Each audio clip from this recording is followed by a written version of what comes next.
Uhabwe icyubahiro data wa twese udukunda twese uri mu ijuru. Turagushimiye cyane ko mu mbabazi zawe no kugira neza kwawe ariho dukomeje kurindirwa. Izina ryawe rihabwe icyubahiro. Twishimiye cyane ko wateye umwete n'ubushake abagaragu bawe n'abaja bawe bakurikiye ibivugirwa hano bari mu birere bitandukanye by'isi. Ubihererwe icyubahiro. Umaze kutwigisha amagambo y'agaciro atwereka kwerereza icyubahiro cyawe mu miryango yacu kugira ngo agakiza k'imitima yacu kigaragarize mu miryango tubamo. Turakwinginze cyane ngo uduhindurire imitima, uhindure imitima y'abafasha bacu n'iy'abana bacu kugira ngo tugire umuryango usa n'uwo mu ijuru. Tubishimire izina ryawe. Tugiye gukurikiraho twiga ibindi. Umwuka wera akomeza tuyobore kuri buri ntambwe, kandi abateze amatwi bose ubaha umutima uhugutse, ubaha ubushake bwo kugutegera amatwi batarambirwa. Tubigusabye mu izina rya Yesu, amen.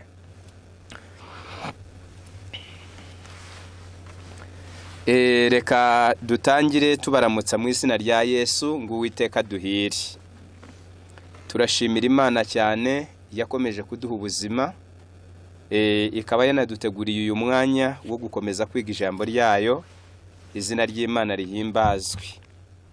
Ndabona abakurikiye radio ari benshi, kimwe n'abari kuri Skype ndetse n'abadukurikiye kuri YouTube. Mwese turabaramukije mu izina rya Yesu. Rero tugiye kwiga ijambo ritubwira ngo igihe cyo kugendererwamo. Igihe cyo kugendererwamo. Nkuko tubisoma mu ijambo ry'Imana, umuntu wese Imana ijya imugenera igihe cyo kugendererwamo. Igihe cyo kugendererwamo, iri somo ryacu mbere yuko tubivugaho menshi, reka turyubakire mu gitabo cya Luka ibice 19 umurongo wa 41. Turasoma tugeze ku murongo wa 44. Niho icyigisho cyacu cyubakiye. Dusaba abaduteze amatwi ndetse n'abashitsi bararitswe mwese ko mukomeza gukurikirana. Haranditse ngo muri Luka igice cya 19 umurongo wa 41, nkuko mbabwiye turasoma tugeze ku murongo wa 44. Aha niho icyigisho cyacu cyubakiye. Haranditse ngo ageze hafi abona umurwa, arawuririra ati, uyu munsi nawe iyo umenye ibyaguhesha amahoro, ariko noneho bihishwa amaso yawe. Kuko iminsi zaza ubwo abanzi bawe bazakubakaho uruzitiro, bazakugota, bazakurinda cyane impande zose, kandi bazagutsembana n'abana bawe batuye muri wowe, ntibazagusigiye ibuye rigeretse ku rindi. Impamvu kuko utamenye igihe wagenderewemo. Aya magambo dusomye niwo muborogo Yesu yaririye umurwa w'i Yerusalemu n'abawutuye, ubwo ijuru ryari rimaze gukora ibishoboka byose.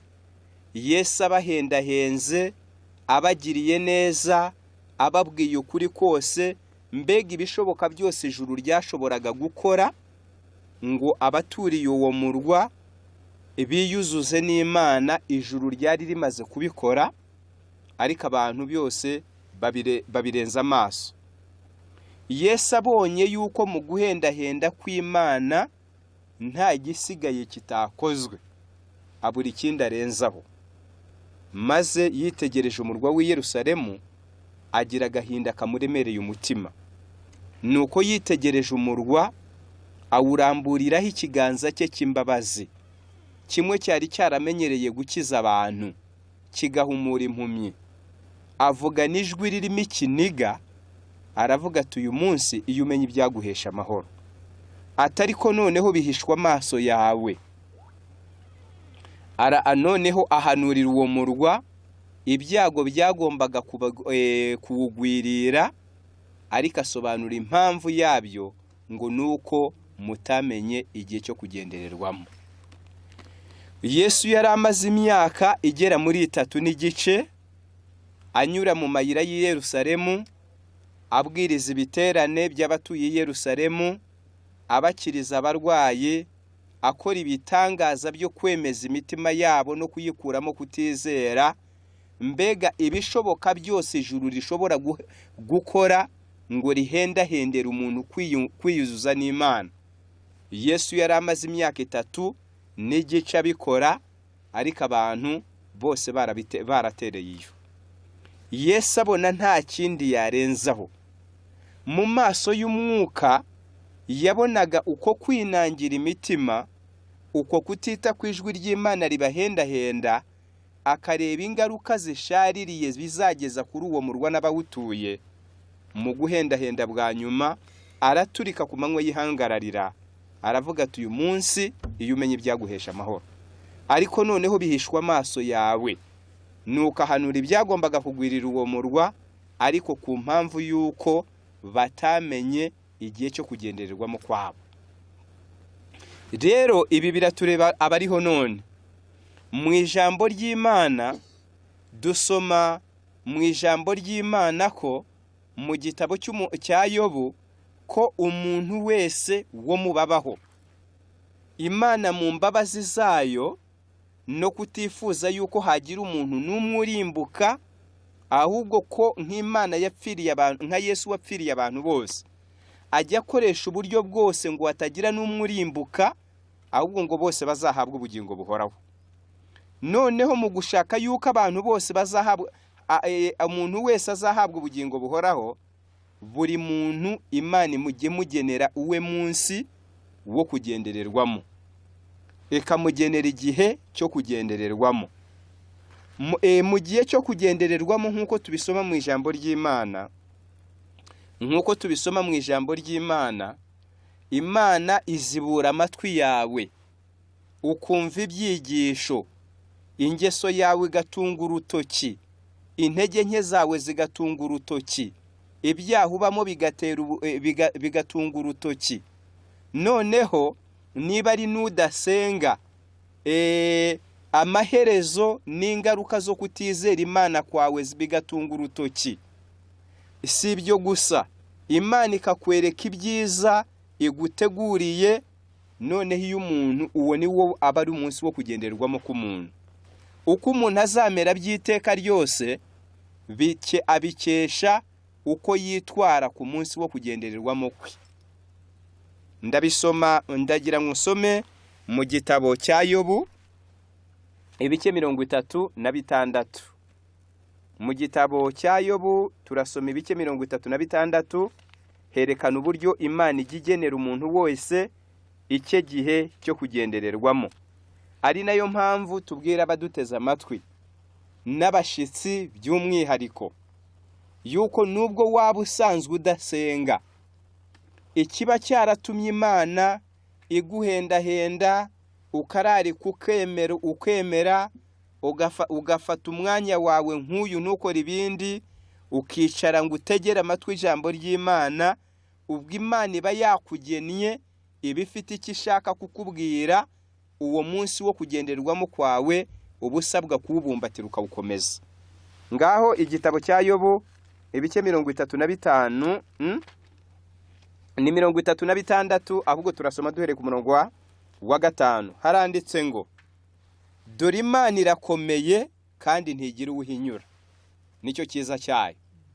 Irakomeye mu mbaraga no mu bwenge, ntiramisha umunyabyaha, ariko itsindishiriza abarengana. Ntabwo ivana amaso yayo ku bakiranutsi, ahubwo ibicaza hamwe n'abami ku ntebe zabo, ikabakomeza iteka ryose bagashyirwa hejuru. Muzirikane umurongo wa 8 aho ngeze. Haranditse ngo kandi iyo baboheshejwe iminyururu bagafatishwa ingoyi z'umubabaro, ibereka imirimo yabo n'ibicumuro byabo uko bagenje bibona. kandi zibura amatwi yabo ngo bumve ibyigisho, ikabihanangiririza kuva mu byaha. Iyo bayumviye bakayikorera, bamara iminsi yabo baguwe neza, bakamara n'imyaka yabo mu byishimo. Ariko nibatumvira, bazarimbuzwa inkota, kandi bazapfa ari nta bwenge bafite. Kandi abatubaha Imana mu mitima yabo bibikira uburakari, iyo baboshye ntibarushya batabaza, bapfa bakenyutse, kandi ubugingo bwabo bugaherera mu banduye.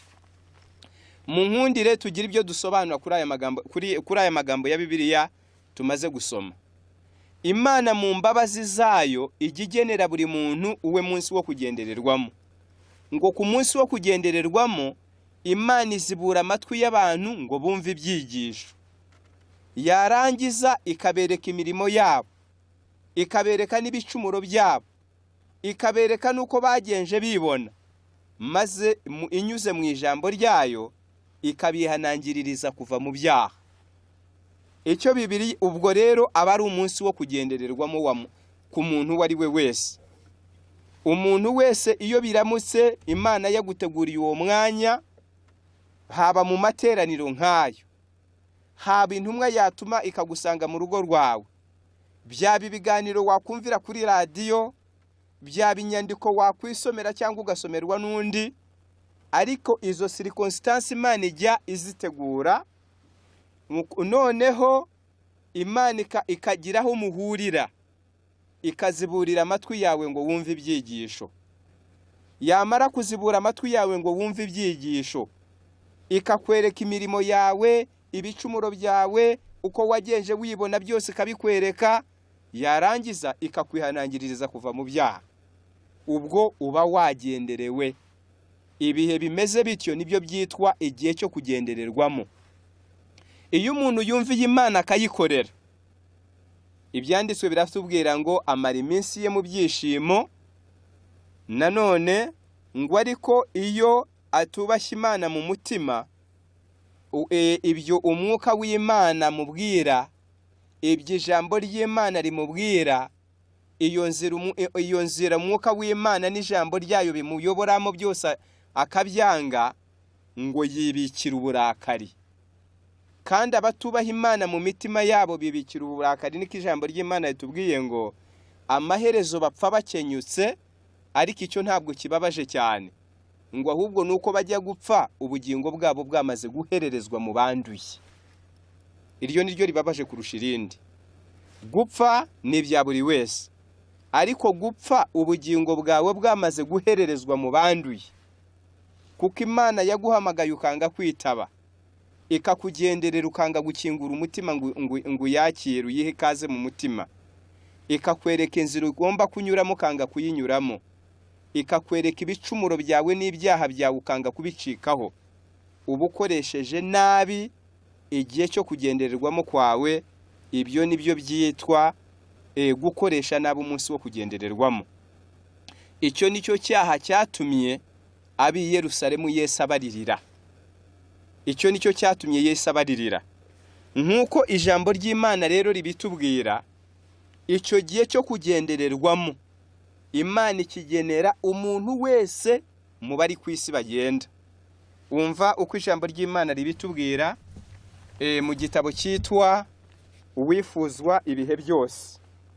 Mu gitabo cyitwa Uwifuzwa ibihe byose, iki ni igitabo cy'umwuka buhanuzi, kidusobanurira mu buryo burambuye ibirebana n'umunsi wo kugendererwamo uw'Imana ijya igenera buri muntu, igamije kumuha amahirwe yo kwiyuzuza nawe, igamije no kumuha amahirwe yo kwiyuzuza n'Imana, kugira ngo abone uko ababarirwa ibyaha bye. Ndasoma mu cyigisho cy'icyo gitabo. Abafite igitabo cy'Ikinyarwanda murareba mu cyigisho cya 64. Abafite icy'Icyongereza icyigisho ni icyo, ariko page ni ya 587. Harimo aya magambo agira ati: In every age there is given to men the yard of light and privilege. Mu bihe byose Imana yagiye igenera abantu umunsi w'amahirwe ukaba n'umunsi w'umucyo kuri bo. A probationary time in which they may become reconciled to God. Icyo kiba ari igihe cy'imbabazi Imana ibibageneye ngo biyuzuze nayo. But there is limit to this grace. Ariko ubwo buntu bw'Imana bujya bugira aho bugarukira. Ubwo buntu bw'Imana buhendahendera umuntu kwiyuzuza n'Imana. Ubwo buntu bw'Imana buhendahendera umunyabyaha kwihana. Ubwo buntu bw'Imana buhendahendera umuntu kugira ngo yakire imbabazi z'Imana. Bujya buhendahenda imyaka igashira indi gataha, ariko bujya bugira aho bugarukira, iryo jwi rigaceceka, ayo mahirwe umuntu akayanyagwa byiteka ryose. Reka dukomeze dusome. Haranditse ngo, mercy may plead for years and be slighted and rejected, but there comes a time when mercy makes her last plea. Imbabazi z'Imana zishobora kuguhendahenda zikakwinginga imyaka igashira indi gataha, ukazikerensa cyangwa ukazanga, ariko igihe kijya kigera izo mbabazi zikinginga ubuheruka. Ubwo icyo gihe imbabazi z'Imana ziguhendahenda, nyabuneka ibi, ubwo kiba ari igihe cyo kugendererwamo. Noneho ndakomeza. Iyo imbabazi zimaze gukomanga ubuheruka, nibyo byanditswe muri Yobu twamaze gusoma ngo, abatubaha Imana mitima yabo bikira uburakari, bapfa bakenyutse ubugingo bwabo bwamaze guhererezwa mu banduye. Mwumve hano ko igitabo kibivugaho. Iyo imbabazi zimaze kwinginga ubuheruka, the heart becomes so hardened that it ceases to respond to the Spirit of God.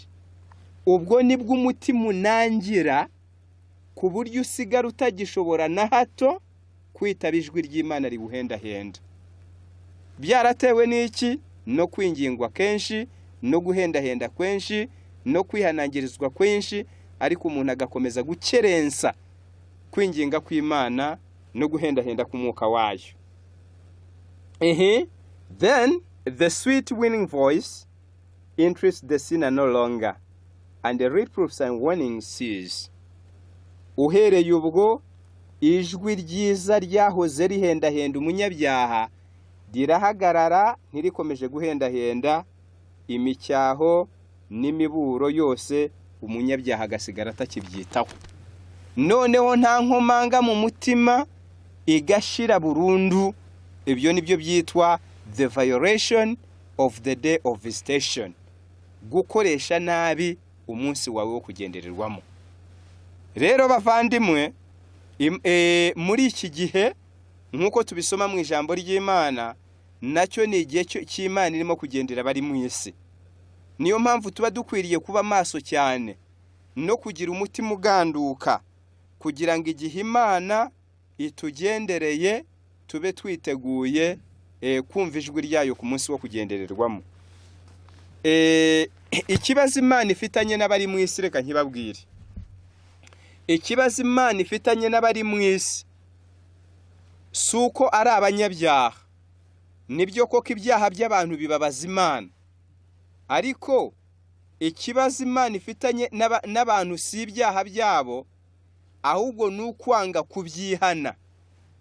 Erega kuko n'abazajya mu ijuru bose, ntawe uzajya mu ijuru agendeye kuri tike yuko atigeze acumura, ahubwo azagendera kuri tike yuko yumviye yitabye ijwi ryamuhamagariye kwihana, ibyaha bye akabyemera akabyihana, akakira imbabazi z'Imana, yamara kubabarirwa imbere y'Imana agafatwa nk'aho atigeze acumura. Ibyo nibyo byanditswe hano muri iki gitabo. Reka mbibahamiriza ibyo nsomye kugira ngo mwumve ko atari imvugo yanjye nk'umuntu, ahubwo ni imvugo y'ibyanditswe byera. Ndasoma mu gitabo cyitwa cy'umwuka buhanuzi n'ubundi, cyitwa ibyakozwe n'intumwa. Ibyakozwe n'intumwa, igitabo cy'umwuka buhanuzi, ku rupapuro rwacyo rwa 62. Mwumve uko ijambo ry'Imana ritubwira. Haranditse ngo, the wrath of God is not declared against unrepentant sinners merely because of the sins they have committed, but because when called to repent, they choose to continue in resistance, repeating the sins of the past in defiance of the light given them. Uburakari bw'Imana ntabwo buzagwirira abanyabyaha banga kwihana bitewe gusa n'ibyaha bakoze oya, ahubwo bizaba bitewe nuko igihe bahamagarirwaga kwihana bo binangiye imitima bagahitamo kwikomereza mu nzira zabo z'ibyaha bagahinyura umucyo baba bahawe n'Imana. Ibyo nibyo byitwa gukoresha nabi umunsi wo kugendererwamo. Naho umunyabyaha ho yaba yararohamye akagera, dufite ibyiringiro duhabwa mu ijambo ry'Imana ngo twese abari ku isi nk'abanyabyaha, ngo nta warohamye ngo ageraho ubuntu bw'Imana butamuzahura. Ikibazo kiriho nuko ku munsi wo kugendererwamo Imana yatugennye ikaduhamagara ngo itwereke ibicumuro n'ibyaha byacu, itwihanangirize kuva mu byaha. Kuwo umunsi wo kugendererwamo abantu bajya binangira umutima, iryo jwi ribahamagaye bakarihinyura, nuko bagatakaza amahirwe yo kwizuza n'Imana. Naho ikibazo hagati y'abantu n'Imana ntabwo gishingiye kuko abantu ari abanyabyaha. Nibyo kuko turi abanyabyaha, ariko mwibuke yuko ibyaha byacu Yesu yabivugutiye umuti. Yabivugutiye umuti abikoresheje kwemera guhagarara mu mwanya wacu nk'abanyabyaha. Igihano cyari kidukwiriye arakikorera, iteka ryari ridukwiriye yemera kuricirwaho, maze aravuga ati nizajya mbahamagara namwe mukanyitaba mukizera izina ryanjye, igihano nahanwe kizaba kibahagije. Uko kutemera ko Yesu atwikorera ibyaha byacu nibyo byitwa kwanga umunsi wo kugendererwamo cyangwa kuwukoresha nabi. Ndakomeza nsome muri iki gitabo. If the Jewish leaders had submitted to the converting power of the Holy Spirit, they would have been pardoned, but they were determined not to yield. In the same way, the sinner, by continued resistance, places himself where the Holy Spirit cannot influence him. Iyo abayobozi b'Abayuda baza kugandukira ubuntu bw'Imana, imbaraga y'Imana yabemezaga ibyaha byabo, baba baragiriwe imbabazi, ariko biyemeje kutava ku izima. Muri ubwo buryo umunyabyaha iyo akomeje kurwanya no kugarambira ubuntu bw'Imana ajya yishyira aho umwuka wera adashobora kugira ikindi amumarira. Noneho ndumva mumaze kumva iki ijambo ry'Imana yatubwira kuri iyi ngingo yitwa umunsi wo kugendererwamo. B'Abayuda Yesu yaririye b'i Yerusalemu twatangiye dusoma isomo twubakiye icyigisho cyacu, ngo nabiyo baza kwemera bakagandukira imbaraga y'Imana yanyuriraga mu magambo y'abahanuzi, mu micyaho Yesu yatangaga, mu kwinginga kw'abana b'Imana, kwinginga kw'intumwa z'Imana. Iyo baza kwemera iyo mbaraga ibemeza ibyaha, nabo bakavuga bati koko turi abanyabyaha, kandi kugira ngo twiyuzuze n'Imana ni ngombwa yuko duhinduka. Ibyanditswe biratubwiye ngo baba baragiriwe imbabazi. Ariko ikibazo cyabayeho nuko bo ngo banze kuva ku izima, barabyiyemeza. Bamaze kwanga kuva ku izima, bisoza Yesu abaririye, kuko nta yindi nkunga yari akibahaye. Noneho ibyanditswe yatubwiye ngo muri ubwo buryo umunyabyaha nawe iyo akomeje kugarambira ijwi ry'Imana rimuhwiturira kuva mu bibi, rimwingingira kwiyuzuza n'Imana, ngo nawe ajya yishyira aho umwuka w'Imana atabasha kugira ikindi amumarira. Reka noneho dukomeze icyigisho cyacu turebera hamwe ibyaha byatumye Yesu aririra b'i Yerusalemu, uriya muborogo muri Luka 19 twatangiye dusoma avuga uti uyu munsi nawe umenye ibyaguhesha amahoro. Mwumva ibyaha byatumye Yesu abaririra byanditswe mu gitabo cy'umuhanuzi Zefaniya. Umuhanuzi Zefaniya havuga ibyaha bakoze byatumye Yesu abaririra. Ndasoma Zefaniya igice cya 3 ndasoma mpereye ku murongo wa mbere. Ngaho mwumve neza tujyane. Zefaniya igice cya 3 turasoma duhereye ku murongo wa mbere. Ariko aho kuzirikanwa n'umurongo wa 2, ariko reka duhere ku murongo wa mbere. Umurwa w'ubugome wanduye kandi urenganya uzabona ishyano.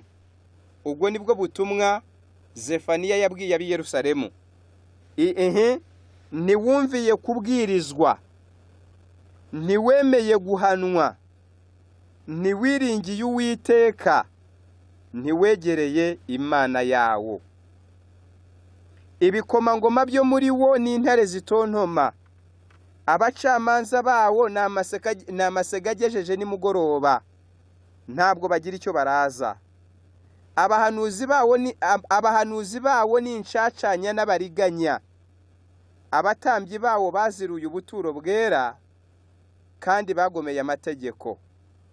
Uwiteka uri muri barakiranuka ntazakora ibibi, uko bukeye agaragaza gukiranuka kwe mu mucyo, ntabwo asiba, ariko ibigoryi nta soni bigira.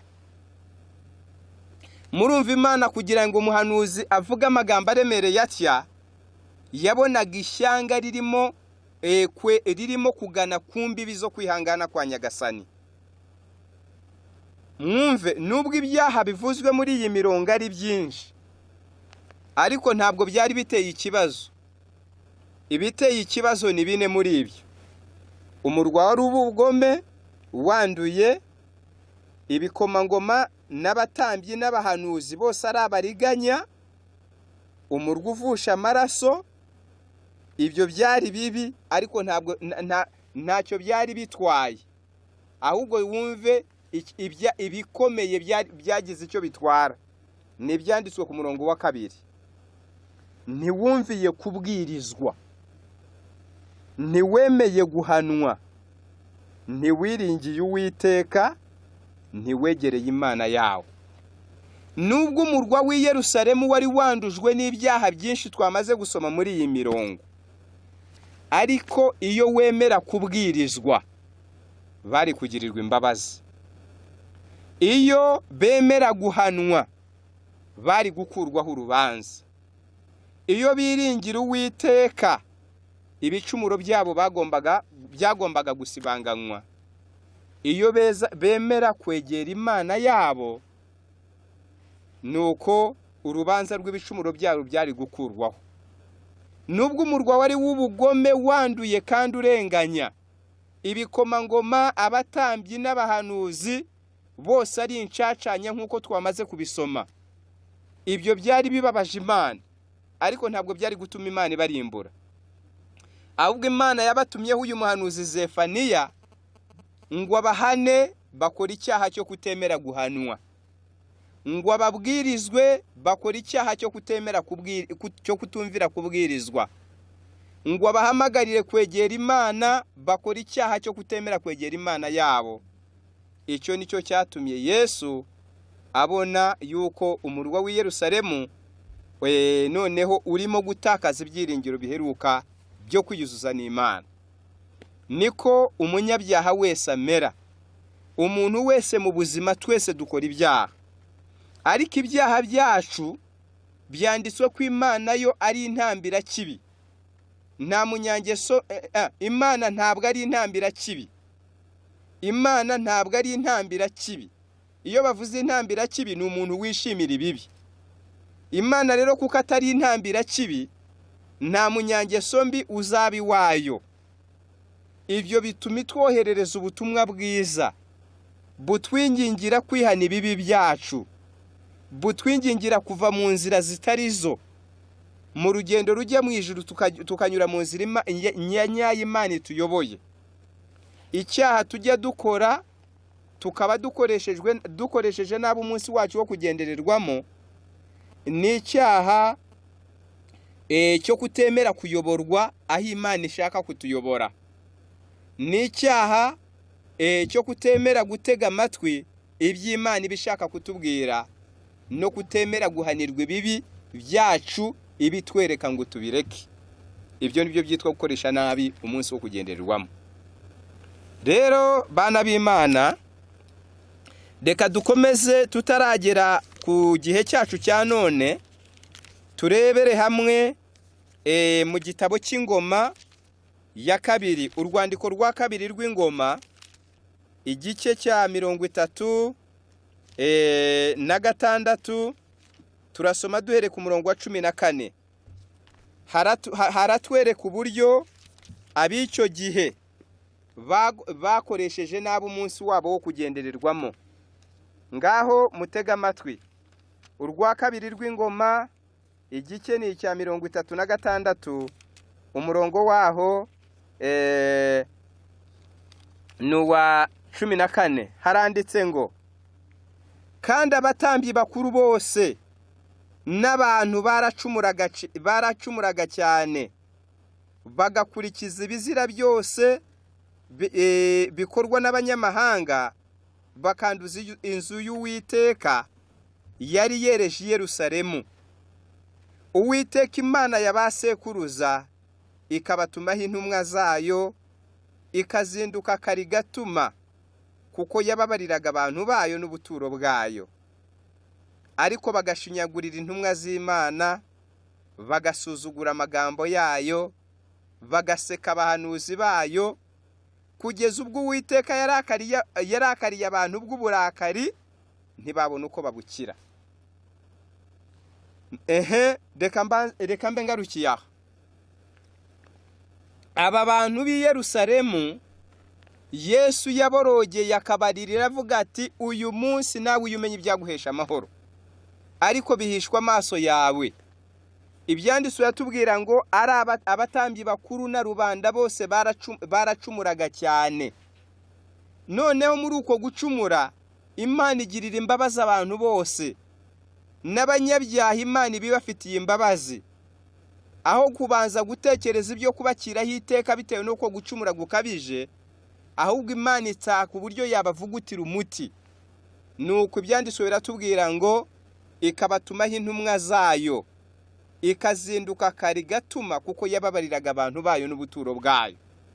Ariko bo biranditswe ngo bakora ibintu bitatu. Ariko biranditse ngo bagashinyagurira intumwa z'Imana, bakazishinyagurira. Icya kabiri, bagasuzugura amagambo y'Imana. Icya gatatu, bakisekera abahanuzi bayo, bakabyisekera, bakabigira urw'amenyo.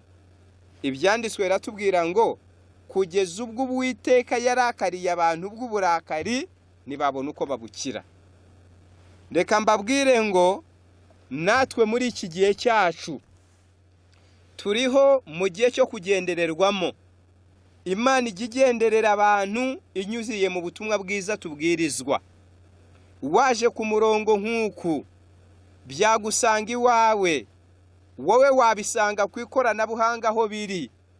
Ijwi ry'Imana ubushake ukumva utazi uko byageze, ukisangaho ijambo ry'Imana riri kubwirizwa nk'uku. Imana ikavugana nawe guhamagarira ngo uzageza hehe kuba ku isi utizera Imana? Uzageza hehe ugendera mu nzira y'ikinyoma? Uzagendera hehe uri mu kuri ariko wowe utari umunyakuri? Nukije Imana aho muhuriye mu ijambo ryayo ikakugenderera. Iyo umuntu ku munsi wo kugendererwamo kwe yemeye akava ku izima, akihana ibicumuro bye, Imana ijya imubabarira, igasiba ibicumuro bye, ikabitwikira imbere y'Imana, agafatwa nk'umuziranenge utarigeze acumura. Ariko ku munsi wo kugendererwamo kwawe, iyo umuntu yinangiye umutima ntaha Imana icyubahiro, ahubwo agakomeza kugendera mu nzira Imana yamubujije, nuko iyo arebye nabi ajya akanaga ingoyi z'icyaha zimuboshye. Ndasoma mu gitabo cya Yesaya ibice 28 umurongo wa 22. Imana iratubwira iti: ku munsi wo kugendererwamo kwawe uramenye, ujye wumva vuba, uve ku izima, wirekurira Imana, uzaba amahoro. Yesaya 28 umurongo wa 22 haranditse ngo: nuko mwe kugumya gukobana kugira ngo ingoyi zanyu zitarushaho gukanaga, kuko numvise yuko iby'Umwami Uwiteka Nyiringabo yagambiriye ari ukumaraho isi yose. Ijambo ry'Imana atubwira ngo iyo umuntu agumye gukobana ingoyi ze zirushaho gukanaga. Uku gukobana kuri mu nzira nyinshi zitandukanye nshaka kuvugaho. Ashobora kuba ari umuntu udasanzwe asenga, none ijambo ry'Imana ryamugeraho rimuhamagarira kwihana no kwiyuzuza n'Imana, akabica amazi, niyo mvuga isigaye ikoreshwa muri iki gihe, akabisuzugura ntabyiteho. Ubwo niko intera yamutandukanyaga n'Imana irushaho kwaguka, kandi ngo yimuziritse ku kibi ikarushaho gukanaga. Iyo ugandiye ijwi ry'Imana riguhamagara kwiyuzuza nayo, none ubushake bwo kuryitaba ejo burushaho kuba buke kuruta uko bwari uyu munsi. Ibyo nibyo byitwa gukoresha kutamenya igihe cyo kugendererwamo. Ndakomeza nsome. Nanone uku gukobana kuvugwa hano ashobora no kuba ari umuntu wari usanzwe uri ahagaze mu nzira nziza y'umucyo asanze asenga, ariko hari ingeso yananiwe gucikaho, wenda ntabwo yubahiriza isabato, ariko nuko haza ubutumwa bumuhwiturira kwisubira agakomeza isabato nk'uko Imana yabitegetse, akabunyega akabukoba. Uku kobya uwo muburo niko ingoyi irushaho gukanaga. Niba ari ingeso yo kudakiranuka muri 1/10 n'amaturo, ubutumwa bukaza buguhwiturira iyo ngingo. Iyo ubusuzuguye ubukobanye, ingoyi irushaho gukanaga, icyizere cyo gushobora ibyo byakunaniraga kigenda gishira ni ruto. Niba ari ukubahiriza amahame yo kwirinda, ariko ayo mahame ukaba utayagenderamo, utayubahiriza, abona n'ubwo ubutumwa bukunda, uko babivuzeho bakaguhwitura, nawe ukabyiniyega ukabikoba. Uko ubikobye niko ingoyi irushaho gukanaga, ubushake bwo kuzabishobora bugashira kugeza ubwo buzashira burundu. Niyo mpamvu ijambo ry'Uwiteka ritubwira ngo nuko mwe kugumya gukobana kugira ngo ingoyi zanyu zitarushaho gukanaga, kuko numvise yuko icyo Umwami Uwiteka Nyiringabo yagambiriye ari ukumaraho isi yose. None reka dusome mu gitabo cya Yeremiya ibice 13, turasoma umurongo wa 15 tugeze ku wa 16, 15 turageza kuri 17, kugira ngo twumve uko Uwiteka arimo guhamagara b'iki gihe cya none, kugira ngo twumve neza ko iki nacyo ari igihe cyo kugendererwamo kwa b'iki gihe. Yeremiya 13 umurongo wa 15 haranditse ngo: nimwumve kandi mutege amatwi, nimukibone, kuko Uwiteka ari uvuga. Nimuhe Uwiteka Imana yanyu icyubahiro itarazana umwijima, ibirenge byanyu bitarasitara ku misozi iriho umwijima, kandi mwategereza umucyo akawuhindura igicucu cy'urupfu, akawugira n'umwijima w'icuraburindi.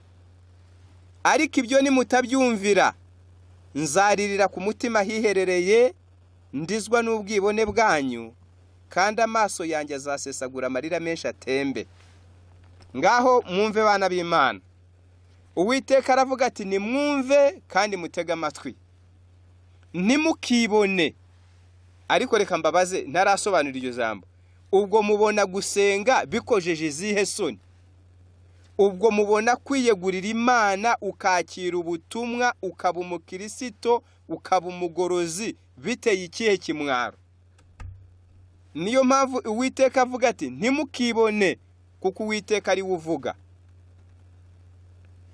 Nimuhe Uwiteka Imana yanyu icyubahiro itarazana umwijima, kandi mwatagereza umucyo ikawuhindura igicucu cy'urupfu. Ibyo bibaho bite? Ni igihe ibyo wari witezemo kukungura no kuguhesha isema ari byo bikwandagaje, ari byo bigufungishije, ari byo biguhombeje, ari byo bikukojeje isoni, ari byo bitumye ugayika. Ubwo uba wari utegereje umucyo, Uwiteka akawuhindura umwijima.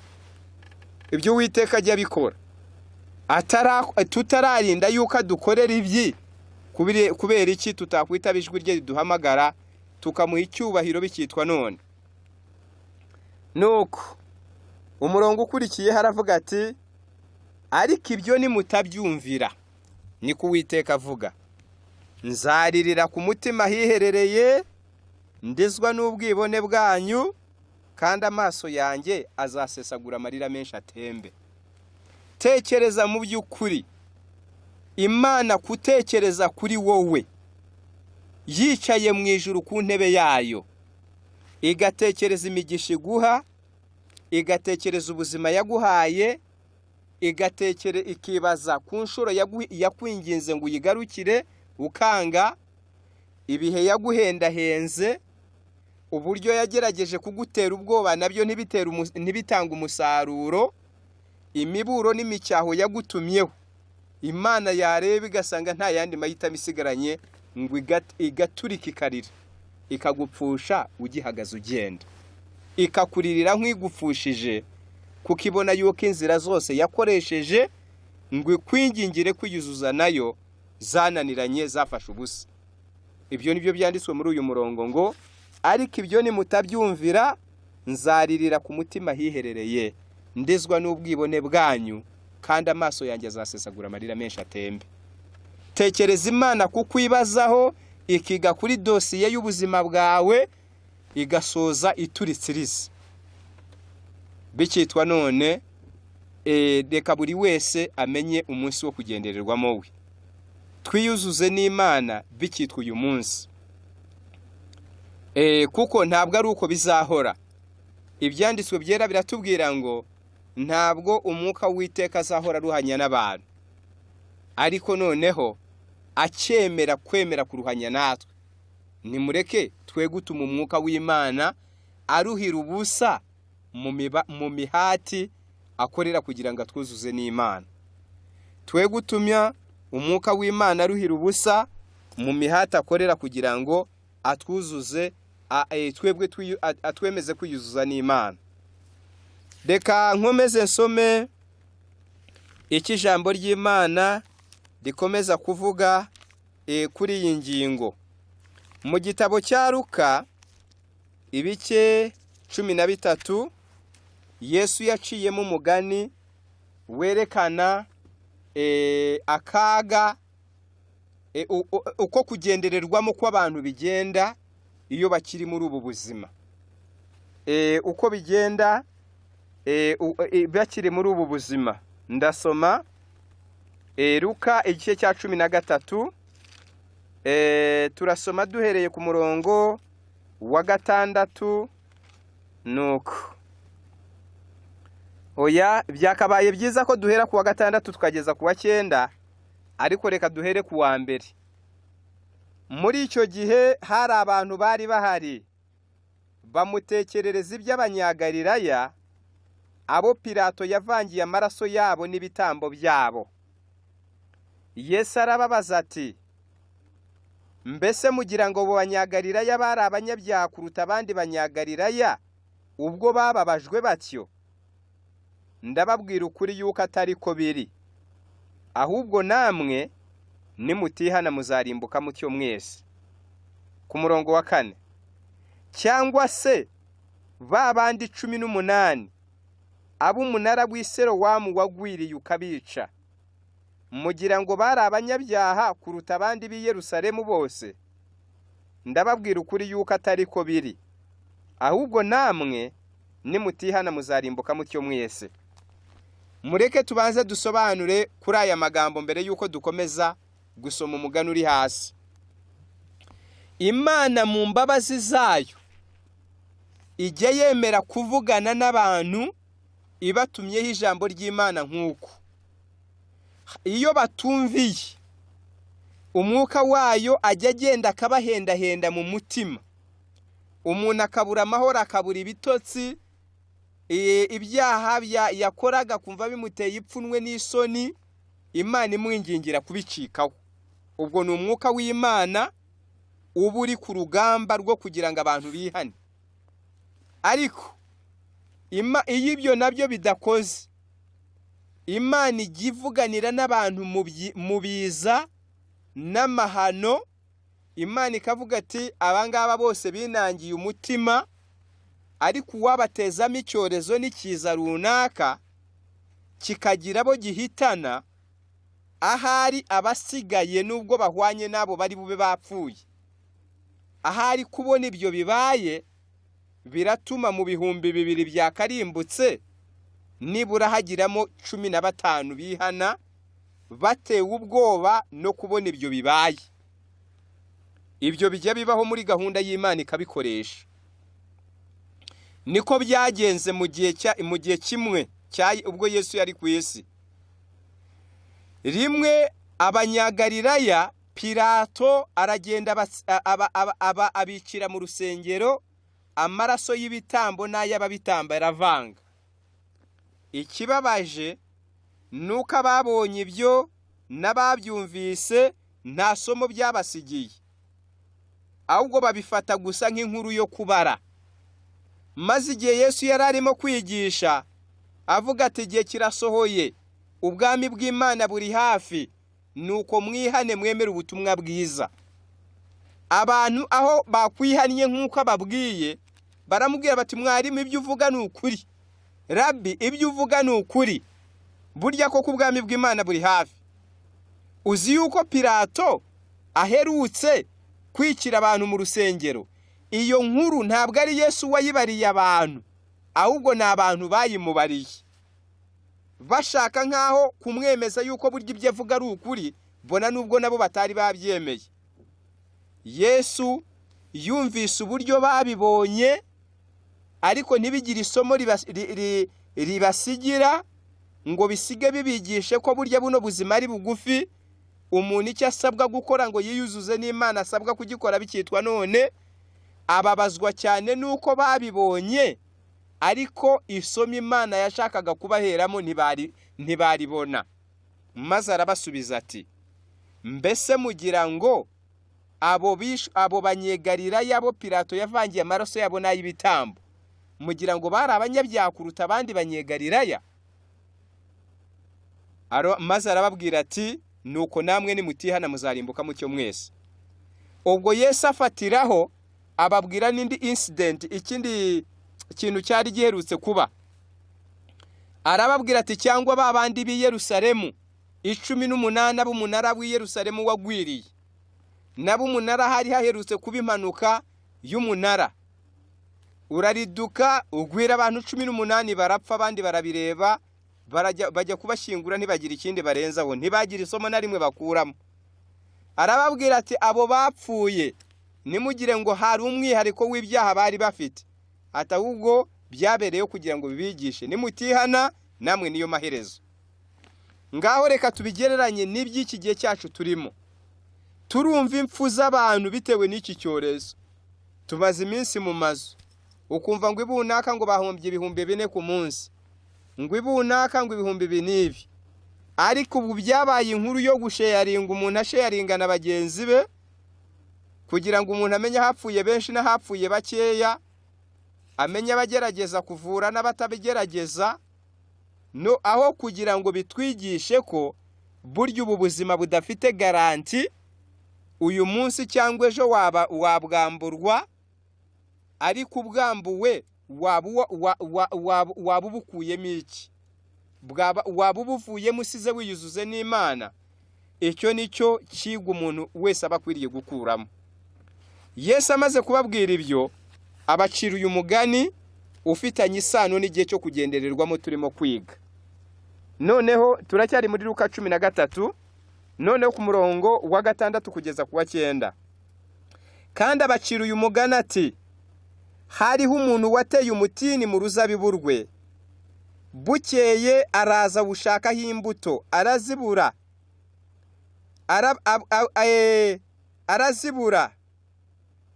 Abwira umuhinzi ati, dore none uyu mwaka ni uwa 3 nza gushaka imbuto kuri uyu mutini sinzibone. Uwuce urakomeza kunyunyuriza icy'ubutaka? Nawe aramusubiza ati, databuja, uwureke uyu mwaka nawo nkuhingire nkufumbire, ahari hanyuma wakwera imbuto, icyakora nutera uzawuce. Mwumve ikibi bitwigisha abana b'Imana. Ijambo ry'Imana yatubwira ngo muri uyu mugani Yesu yaciye w'umutini, nk'uko tumaze kuwusoma, uyu ugereranya ibihe byo kugendererwamo kwa buri muntu. Uwo mutini ugereranya umuntu wese uri mu busitani bw'Imana. Ibuka ko Imana yaturemye ngo tuyiheshe icyubahiro. Niko byanditswe mu gitabo cya Yesaya ibice 61, ngira ngo ni umurongo wa 3 niba atari uwa 2, ni umurongo wa 3. Haranditse ngo bahere ko bitwe ibiti byo gukiranuka byatewe n'Uwiteka ngo bimuheshe icyubahiro. Iyi si turimo imeze nk'ubusitani cyangwa uruzabibu rw'Imana. Natwe tumeze nk'imitini yatewe muri ubwo busitani kugira ngo twere imbuto zihesha Imana icyubahiro. Imana rero ijya yicara ikavuga uti, runaka amaze imyaka 40 ku isi, mwubure dosiye ye murebe niba kubaho kwe kwarageze ku mugambi w'Imana wo kuremwa kwe, wo guhesha Imana icyubahiro. Bareba bagasanga ubuzima bwawe bwose nta na kamwe karimo ko guhesha Imana icyubahiro, usibye kuyigomera no kuyitukisha no gufasha abandi kuyigomera. Kuko iyo ukoze icyaha uba ubaye mwarimu wigisha n'abandi kugikora. Iyo wubahutse ijambo ry'Imana uba ubaye usibye icyo cyaha ukoze, ariko ubaye mwarimu wigisha abandi kugenza batyo. Iyo wubahutse ihame runaka ntabwo bikonona gusa, ahubwo uba umaze n'abandi ubwoba bwo kuryubahuka. Maze dosiye yareba Imana ikavuga ati, none se uyu tumugenze dute? Wende ikavuga ati, mumwihorere mube mumuhaye igihe. Satani ari ku isi, dukomeze duhendahende turebe. Ngo uwo mutini wasuwe ubugira 3. Urubanza rwawe rwazongera gucibwa, bati mwubure dosiye ye. Ku nshuro ya 2 dosiye yawe igiye kubura, bati musigeho ntabwo aritegura, nta mbuto. Ati urubanza rwe mube mururetse, muri umuciriye none harwa mutsinda, nyabuneka mube muretse. Ku nshuro ya 3 dosiye ikazongera kubura, mu mucira urubanza bagasanga nanone nta kigenda. Umuntu ni umunyabyaha, ntacyo yakoze ngo yuzuze n'Imana. Nibyo ijambo ry'Imana ritubwira ngo ubwo iteka riracibwa ngo muwuce urakomeza kunyunyuriza icy'ubutaka. Cyokora ubwo nyir'uruzabibu yari amaze gucira iteka ngo uwo mutini bawuce, umuhinzi ari ushushanya Yesu Kristo uhuje n'Imana umutima mu kudukunda. Ariko kubwo uko ahoraho imbere y'Imana dusabira, agatanga amahirwe ya nyuma, ati wihorere uyu mwaka nawo, nkuhingire nkufumbire, turebe ko wakwera imbuto. Icyakora nawe agashimangira iteka rya nyir'umurima ati nutera uzawuce. Muri uwo mwaka usa n'inyongezo nibwo noneho ibibwiriza bigwira, guhendahenda kw'Imana kukagwira, amahirwe n'ineza y'Imana bikakugwiraho kugira ngo bikurehereze kwiyuzuza n'Imana. Ibyo bitafata, rimwe na rimwe Imana ikavugira mu makuba n'ibyago ngo nibura ubwo unaniwe kureshwa n'ubwiza bw'Imana ngo uyikunde, ahari amakuba n'ibyago bigutere kuyishaka. Iyo ibyo byose binaniwe, amaherezo igiti kiracibwa, nibwo ijambo ryavuzwe muri Yobu risohora ngo bapfa bakenyutse kandi ubugingo bwabo bwamaze guhererezwa mu banduye. Ibyo bitaratubaho, birakwiriye ko dukoresha neza umunsi wacu wo kugendererwamo, amahirwe dufite yo kwiyuzuza n'Imana tukayakoresha neza. Amahirwe dufite yo kwiyuzuza n'Imana tukayakoresha neza, kuko imbere y'Imana n'Imana nizajya no guca urubanza, hari ibibazo izabaza abanyabyaha babura icyo basubiza. Mu gitabo cy'ibihamya haratubwira aya magambo, ngaho mwumve. Niyo mpamvu n'abanyabyaha ubwabo nibajya gucirwa urubanza, nabo bazavuga bati nubwo turimbutse Mwami Imana, amateka yawe n'ay'ukuri n'ayo gukiranuka. Mu iyerekwa rya gihanuzi, umuja w'Imana Ellen White yabonye iby'urubanza rw'Uwiteka, arwandika aya magambo ari muri iki gitabo cy'ibihamya, umuzingo wa 4, urupapuro rwa 387, niho ndi busome. Noneho mu iyerekwa yarabibonye, aravuga ati the question was then asked, kuko hari mu iyerekwa ati nibwo babajwe iki kibazo bati, cyangwa reka tuvuge nibwo bazabazwa iki kibazo ngo why have you not washed your robes of character and made them white in the blood of the Lamb?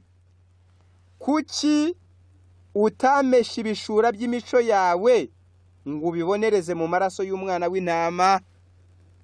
Mbese uzasubiza ngo uwo mwana w'intama sinigeze mumenya, kandi warahoraga ubwirizwa ugatega amatwi ariko ukabyirengagiza?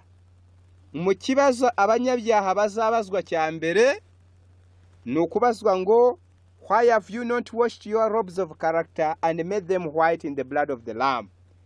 Kubera icyo utamesha ibishura by'imico yawe ngo ubibonereze mu maraso y'umwana w'intama. God sent his son to the world not to condemn the world, but that through him it might be saved.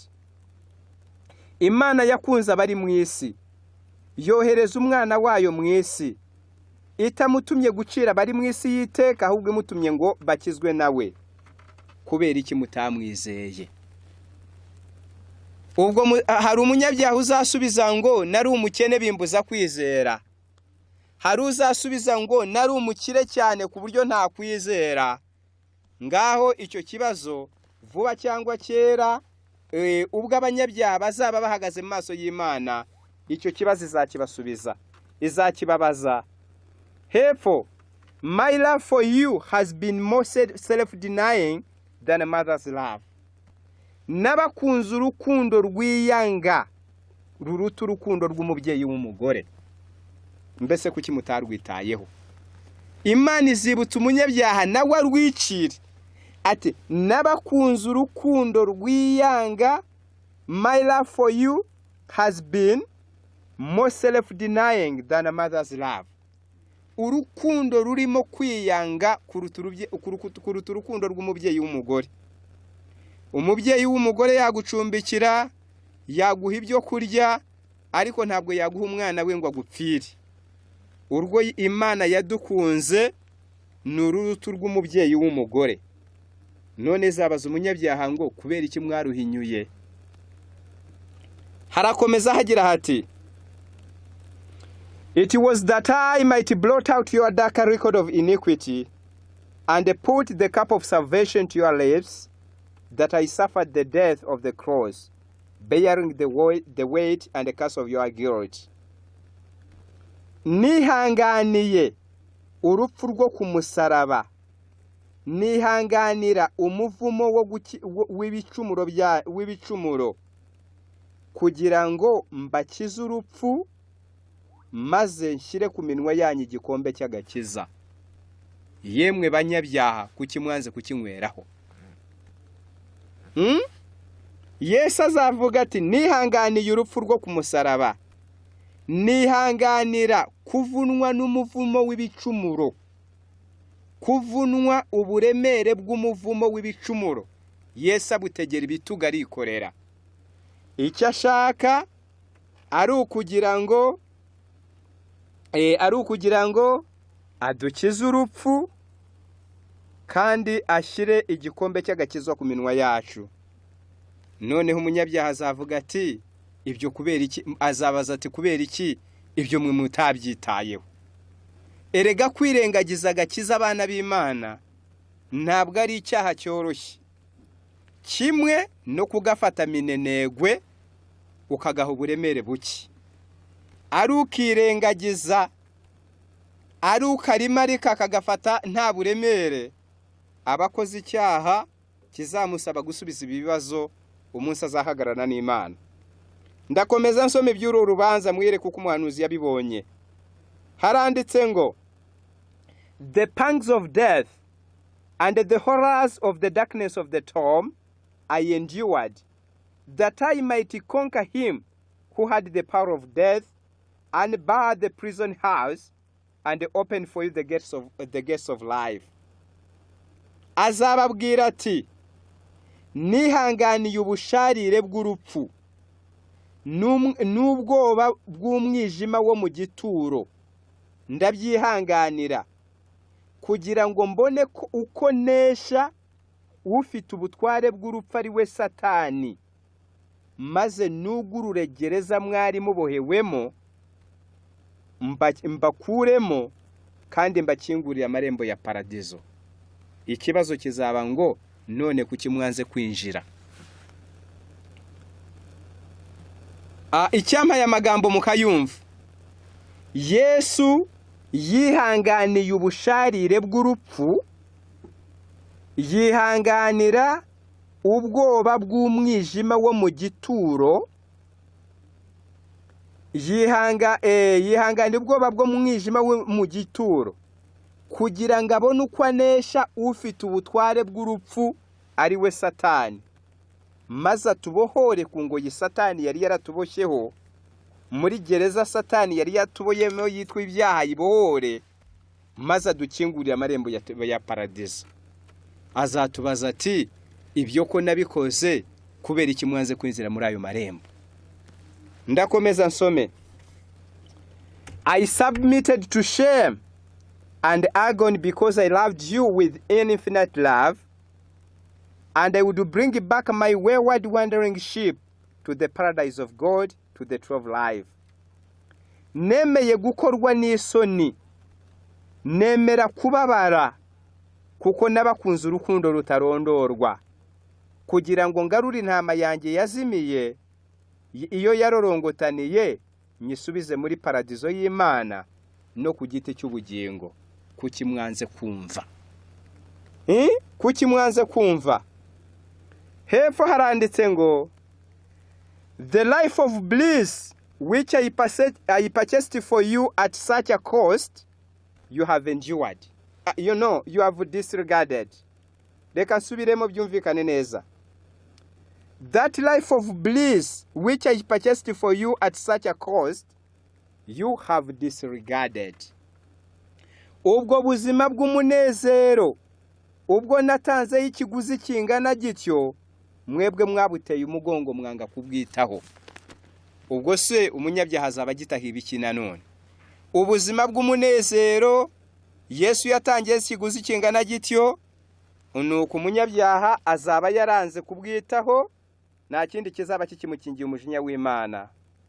Shame, reproach and ignominy, such as your master bore for you, you have shunned. Mwagiye mwihunza gukorwa n'isoni no guhemurwa nk'ibyo shobuja yihanganiye ngo bacungure, mwebwe murabyihunza ngo mutabyihanganira kuko kumuhesha icyubahiro. Ngibyo bizashinja umunyabyaha ku munsi w'amateka. The privileges he died to bring within your reach, you have been not appreciated. Amahirwe Yesu yapfiriye ngo abazaniye ntabwo mwayahaye agaciro.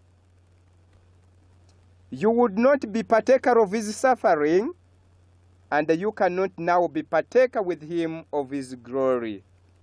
Kuko mwanze gusangira nawe imibabaro ye, uyu munsi ntabwo mushobora gusangira nawe ubwiza bwe bwahishuwe.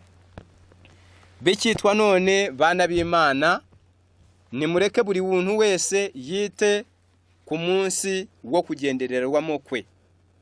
Imana niduhamagara tube twiteguye kwitaba. Aho Imana ituyoboye tube twiteguye kuhanyura. Tube twiteguye kuhanyura. Niwo mutekano wacu rukumbi, kandi nibwo bwishingizi bwacu bwo kuzagira umugabane ku bwiza bw'ahazaza twasezeraniwe n'Imana. Kwemera umunsi wo kugendererwamo niyo mahirwe umuntu aba afite yo kugira ngo ategure neza kugira umugabane ku bwiza bw'ahazaza twateguriwe n'Imana. Reka tugane ku musozo dusoma mu gitabo cya Yeremiya. Mu gitabo cya Yeremiya ibice 6 turasoma ku murongo wa 10. Uwiteka ajya yicara mu ijuru, nawe yareba uburyo abantu batita ku bihe byo kugendererwamo kwabo, akumirwa, akavuga aya magambo yanditse aha. Yeremiya 6 umurongo wa 10 haranditse ngo, abo nzavugana nabo no kubabera umuhamya ni bande kugira ngo bumve? Dore ugutwi kwabo ntikwakebwe, ntibabasha kumva. Ijambo ry'Uwiteka bararizinutswe, ntibanezezwa naryo. Ngo Uwiteka nakavuga ati, abo nzavugana nabo nkababera umuhamya ni bande ngo bumve? Dore ugutwi kwabo ntikwakebwe, ntibashobora kumva. Ijambo ry'Uwiteka bararizinutswe, ntibanezezwa naryo. Ariko icyiza dusoma mu ijambo ry'Imana, abumviye uwo munsi uteye ubwoba ku banzi b'Imana ni uzaba igitondo cy'umunezero kubamaze guhitamo Imana. Uwiteka aravuga ati, uwo munsi Uwiteka azabera abasigaye ba Yakobo imbaraga, ngo kandi azabera ibyiringiro abana b'Isirayeli. Nimureke twishyire mu mwanya wo kwitaba ijwi ry'Imana, kugira ngo twandikwe mu gitabo cy'abana b'Imana, tuba b'Isirayeli. Imana izatubera ibyiringiro kuri uwo munsi, izeba hagurukiye gutera ubwoba batayubaha, mu izina rya Yesu.